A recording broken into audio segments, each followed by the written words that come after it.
All right, Joe, thanks a lot. Well, financial experts at the World Bank estimate Ukraine will need more than $500 billion to rebuild and recover from Russia's invasion. Ukrainian officials and other experts are looking at ways they believe they could help rebuild their country. WENY Washington correspondent Rachel Knapp reports. Ukraine's Innovation Day event in Washington, D.C. brings in experts and leaders focusing on Ukraine's recovery and redevelopment.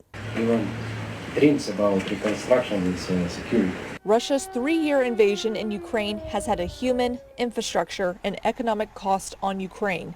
The World Bank estimates Ukraine has suffered about $176 billion in direct damages due to Russia's war, hitting housing, transportation, energy, education, and commerce and industry as the most affected sectors. But they'll need a lot more money to be in good shape. $524 billion of needs over the next 10 years.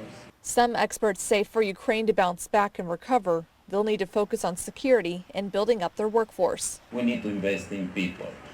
We need to invest in their capacity to rebuild, to innovate their country. Country finance leaders say investments should be made in places like agriculture, tech, and military industries. Others say part of the reconstruction efforts should focus on creating environments to support people to return to the country, like creating housing to attract workers. 70% of firms indicate that the shortage of labor is the #1 issue constraint for them, even above security. But to drive up the private sector, they still have a long way to go. Looking at policy reforms that increase competitiveness, that increase some of the transparency issues.